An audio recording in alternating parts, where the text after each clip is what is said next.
It's Kirk. I was out in the garage working a couple days ago on the 406 with the iron Vortec head swap, trying to hook up my temperature probe into the head, and found out that the first gens all used a 1/2 inch NPT pipe thread, whereas the Vortec head has a smaller one.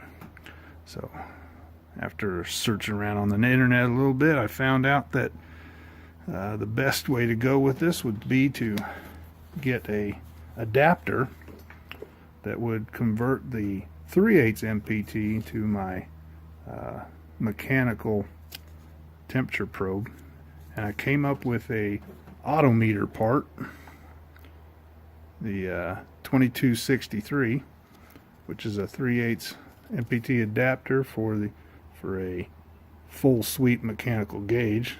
Of course, I don't have a full sweep mechanical gauge. I have a quarter sweep, but it looked like the tapers all matched up, and I'm hoping it's not going to leak.